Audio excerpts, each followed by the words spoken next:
মা ফোন দিয়ে ভাঙা ভাঙা কণ্ঠে বলে, সংসারটা একটু গুছিয়ে করিস, বাচ্চাকেও যত্ন করিস, সাথে শ্বশুর শাশুড়িকেও যত্ন নিস, আর নিজেকে অবহেলায় রাখিস না, নিজের প্রতিও একটু খেয়াল রাখিস।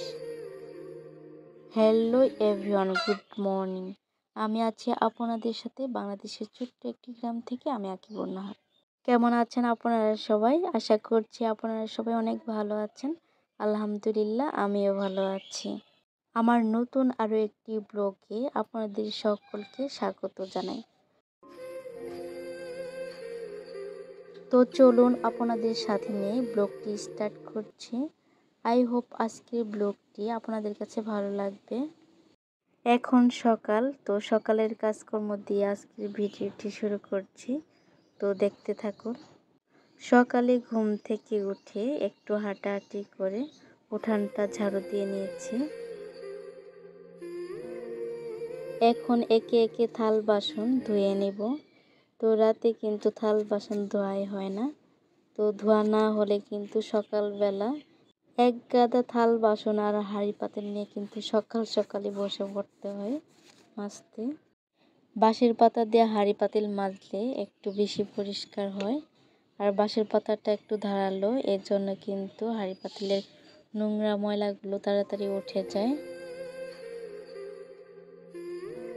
নিয়মকানুন সংস্কার অনুযায়ী আগের মানুষ বলে থাকে, সকাল বিকাল ঝাড় দেওয়া কিন্তু অনেক ভালো।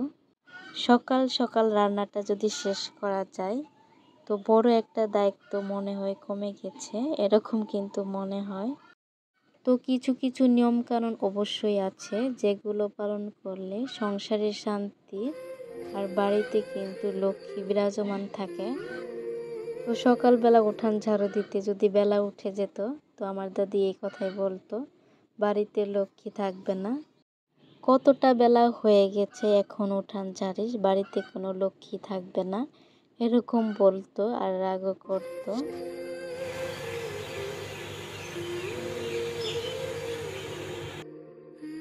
তো শুনেছি স্বাস্থ্যের মতে কতটা কি সম্ভব, কি ভালো বা মন্দ, সেটা কিন্তু আমি নিজে থেকে বলছি না, তবে এটা কিন্তু সংস্কার অনুযায়ী আমি কিন্তু বলছি।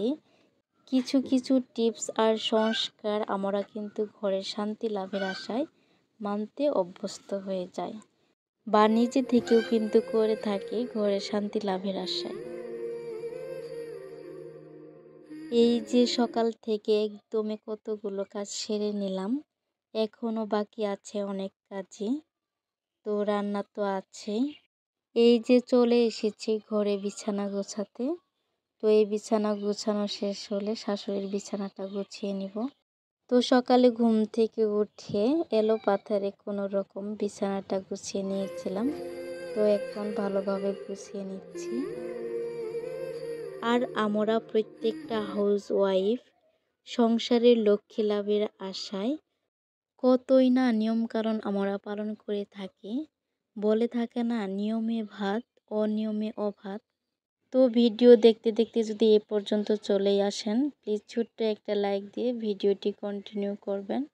আর যদি আপনি নতুন হয়ে থাকেন তো চাইলে আমার চ্যানেলটি সাবস্ক্রাইব করে আমার পাশেই থেকে যেতে পারেন। প্লিজ ভিডিওটি টেনে দেখবেন না, যখন এসেই পড়েছেন তাহলে লাইক দিয়ে ভিডিওটি কন্টিনিউ করবেন যদি হাতে সময় থাকে।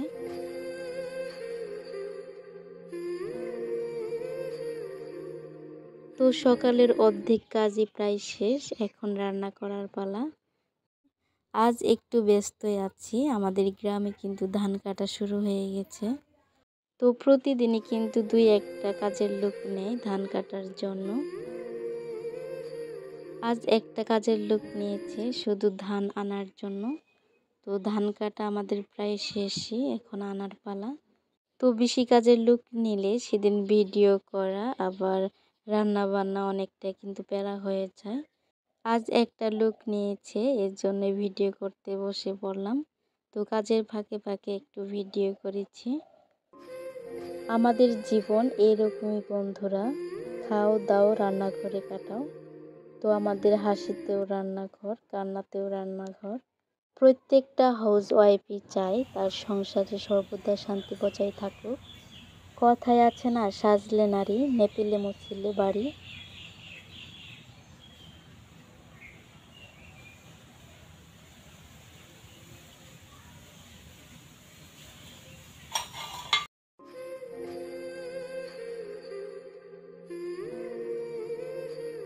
সংসারের শান্তি আর লক্ষ্যের জন্য তো সকাল বিকাল উঠান ঝাড়ু দেওয়ার সাথে সাথে আরও কিছু নিয়ম কানুন পালন করাই কিন্তু ভালো।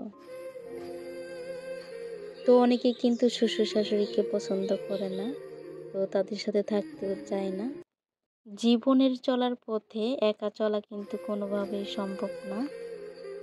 সমাজে যদি সুন্দরভাবে বাঁচতে চান তো একে অপরের সহযোগিতা ছাড়া কোনোভাবেই চলা সম্ভব না। যদি আপনার সংসারে শ্বশুর শাশুড়ি থাকে তো দেখবেন অনেকটাই কিন্তু ভালো লাগে। মাছ দিয়ে ঢেঁড়স, করলা আর আলু রান্না করব। কয়েকটা লাল শাক তুলে নিয়েছি, ভাতে দিব। আর আলু দিয়ে করলা ভাজি করে নেব। তো সকালে একটু বেশি বেশি করে রান্না করার চেষ্টা করছি, যাতে দুপুরে চুলাপাড়ে না আসতে হয়। এর জন্য সকালে একটু ভাতের পরিমাণ আর তরকারির পরিমাণ বেশি করে নিয়েছি। তো যেদিন ভিডিও করছি তো সেদিন কিন্তু অনেকটাই রোদ্দুর ছিল, তো ভয়েস ওভারটা দিচ্ছি ভিডিও করার 2 দিন পরে। তো এখন কিন্তু রোদের অনেক প্রয়োজন, তো তেমন কিন্তু রোদেরই দেখা মিলছে না।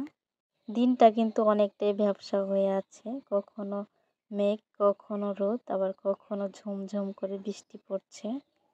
আসলে কাজের সময় কিন্তু একটানা কাজ করতেই ভালো লাগে।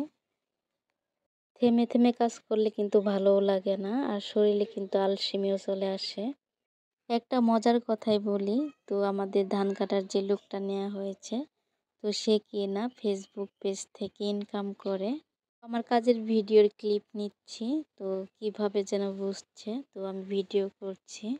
যাই হোক, গল্পে গল্পে সে বলেছে তার কিনা ফেসবুক পেজ আছে আর ওই পেজ থেকে ইনকাম করে। তো এটাই বলতে চাচ্ছে যে তো আপনি তো শিক্ষিত, আপনিও তো ইনকাম করতে পারবেন। তো লোকটি কিন্তু গানের ভিডিও দেয়, এর জন্যই অনেক ভিউজ হয়। তো আমি এটাই বলেছি আমারও একটা আছে, তো আমার কিন্তু ভিউজ হয় না, আর সবাই তো সব কিছু করতে পারে না। তো লোকটাকে এটাই বলেছি যে ইনকাম করেন, তো কাজ করার কি দরকার। সবে শুরু হয়েছে ইনকাম, তো আর্থিক অবস্থাটাও অতটা ভালো না, এই জন্যে কিন্তু কাজে আসছে।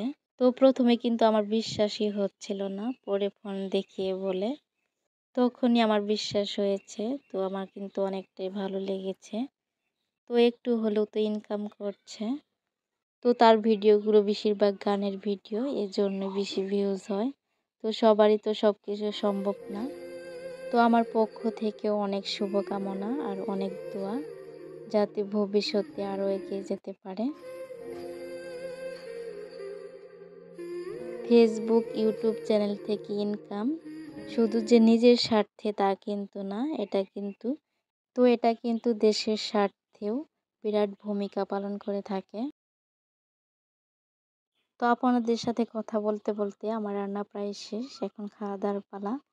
আর এখন থেকে কাজ শুরু হলো সেই সন্ধ্যা পর্যন্ত, এক অবিরামভাবে যতটুকু করা যায়। তো এতক্ষণ ধরে যার কথাই বলছিলাম, তো এটাই কিন্তু সেই ভাইয়া। তো এই ভাইয়াই কিন্তু ফেসবুক পেজ থেকে ইনকাম করে।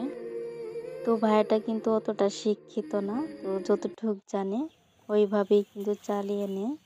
তো বারবার এটাই আফসোস করছিল, তো শিক্ষিত হলে আরও কিছু করতে পারতো। এই কাজগুলো কতটা কঠিন, যে করে সে কিনা বুঝতে পারে। এই রোদের মধ্যে কাজ করলে কতটা খারাপ লাগে। ধানের আটি নিয়ে আসা শেষ হলে তো মেশিন দিয়ে কিন্তু মাড়াই করে নিতে হবে। এরপর ধান সিদ্ধ করতে হবে, আর বাদবাকি যা থাকবে তা কিন্তু রোদে শুকিয়ে নিতে হবে।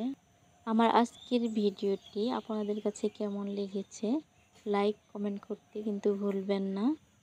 আর নতুন কোনো বন্ধু এ পর্যন্ত ভিডিওটি দেখে থাকো, তো ভিডিওটি যদি একটু ভালো লেগে থাকে তো চাইলে সাবস্ক্রাইব করে আমার পাশে থেকে যেতে পারো। আর যারা পুরনো বন্ধুরা এই কাজটি করে রেখেছো তাদেরকে জানাই অসংখ্য ধন্যবাদ আর অনেক ভালোবাসা।